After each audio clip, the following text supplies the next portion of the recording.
So the last thing we're going to add is interactions. Interactions can make your website or application more dynamic, and well, you can generate more of a flow in your application.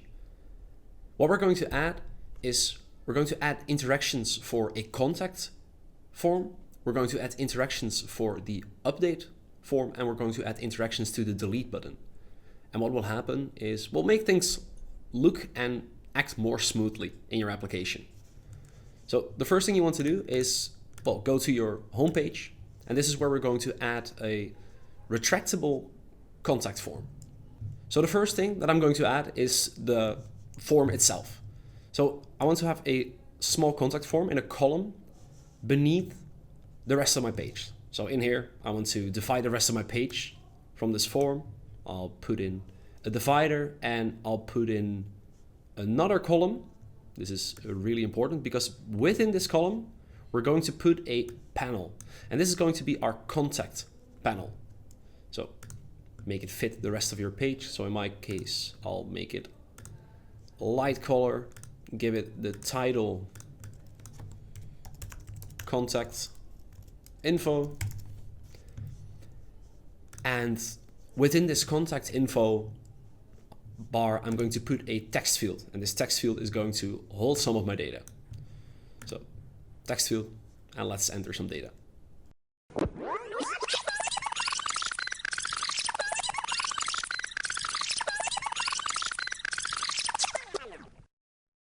So after I've added my data, I want to have a button in this column, in the bigger column of the two, that will be able to, well, display, to hide and show this contact info panel that we have over here. And for this, we're going to need an action button. So let's grab this action button and let's drag it beneath the divider that I've placed down there. So this action button will be our contact show button. So let's change the button text to contact. And with this button, we're going to target the column that is beneath it to toggle its visibility. Well, and how do we know what column we want to target? Well, first of all, we're going to give our column a different name. This will be our contact info column. So we can change the name up here.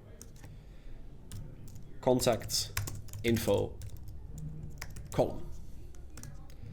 So that is what we're going to toggle its visibility of. And we can do that by using the interaction that will be set on the button. So select the button and go to the interaction field. Click on create new interaction. And here you can see when I ... the button, I want to change something. So when I click the button, I want something to happen. In this case, I want to set up a custom interaction that says whenever I click the button, I want to show or hide what I'm going to select. And we're going to target the contact info column. And as you can see, it's really important to name your components that you want to target, because there are a lot of similar namings over here. And if you do not set any, well, different names, then you will not know what you want to select or target. In this case, we've given it a name, contact info column, so I know what I want to select. So when I click the button, show or hide the contact info column. Let's save this. Well, that's great. And now we can test this out. So if I press play, we open up the page. And as you can see, if I press the button, I can show and hide this form. Well, of course, I prefer that it's hidden the moment I enter my page. And we can do that by selecting the column around the panel and pressing the toggle visibility button in the left top of the options. So press toggle visibility, and now it won't be visible the moment we open up the page. So press play, and as you can see, it's no longer visible. So the moment we press it, it shows up again. So that's the first interaction that we have set within our application. So now that you have an idea of how and where to set interactions, let's go to the second interaction that we're going to set. And this will be the update field that we're going to put an interaction on. So we have this update field in our project detail page. And what we want to do is we want to update our data container that we have up here in the page once we update the record. Once we press send, I also want the page to be updated, because right now, if I update the record, I have to refresh my page manually for my data container to be refreshed. So the first thing I'm going to do is I'm going to select the data container. So select any of the items within the data container and go to its parent item, the data container itself. And let's call this the detail data container. And this is what we want to update the moment we've also updated our record. The update record happens with an action, and the action is triggered by pressing the send button. So what we need to do is we need to go to the send button, and we need to set an interaction behind this send button that whenever the actions is a success, we also want to update this detailed data container. And the entire action is held by the form that we have over here. So select the form component. You can do that by targeting any of the items within the form, pressing the arrow up to its parent item, going to the interactions. And as you can see, there are a lot of predefined interactions already. Give a look, take a look at them if you want to check them out. But for now, we're going to create one ourselves. And that is the action on success interaction. So when I ... the form, so I want to go to more because I want to have the on action success trigger. I want this interaction to trigger if we have a successful update. And what I want to happen is I want to refetch the data container. And refetch means that you basically get the data out of your data model again, so that you can see the updated data in your page. And what we're going to refetch is the detailed data container that we have renamed earlier on. So save. So we have a component interaction successfully created. So let's test this out as well. First, we have to select a project with an actual ID, of course, because this is empty. So let's go back to projects. Let's select something. So let's go to project number 2. Before we had this interaction, once I pressed send, the items up here did not update. Now, once I change its description, once I change the status, once I change the date, everything down here will be updated immediately. So let's give it a new name. Well, a new description, so to say. Let's put the end date to a different date. So instead of 27th, let's do the 30th, and let's set the status to in progress. And once I press send, there we go. It's also automatically updated. So that's the second interaction that we have set in our application. And now for the last interaction that we are going to set in our applications app.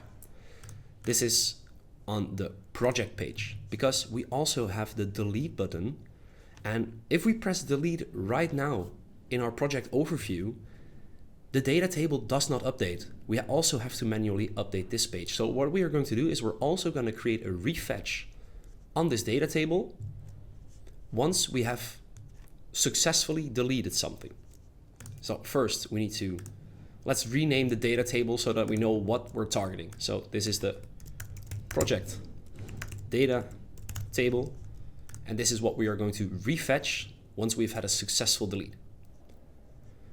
And it's really important that you know the flow of what triggers what, because this might be a little tricky, because you could set the interaction behind the delete button that we have over here, but the delete button that you see does not trigger the action. The delete button that we see over here triggers the dialog beneath it. So we have to set the interaction on the dialog itself. And to see the dialog, we have to toggle its visibility, because the dialog is always invisible, because else you will open up your page and this will be the first thing you see. So as you can see, it's automatically set to hidden, but we're going to toggle its visibility so that we can see it. And this delete button that we have over here holds the action to delete a record. And this is also where we want to create our interaction. So target the delete button on the dialog that you have, and go to the buttons interaction. And here we're going to do the same as we've done in the previous interaction. On action success, we want to do a custom interaction of refetching our project data table. Save. And right now, well, we have another successful creation of an interaction. Do not forget to toggle the visibility off again, because else if you press play right now, this is also how you will open up your page. So as you can see, I get an immediate pop-up and this is not really targeting anything. So remember to toggle visibility, press play, and here we go. Right now, if I want to delete something, I can press delete again, and as you can see, project 1 has been immediately deleted. So let's delete project 5 as well, just for sure. And here we go, project 5 is gone as well. So this is how we can implement interactions in our application. So far, this is the end of the Page Builder Essentials. Do you want to know more about the actions behind the buttons? You can continue along the Essentials learning path or go to the Action Essentials course to see how the actions work in the Page Builder or the actions work in your application.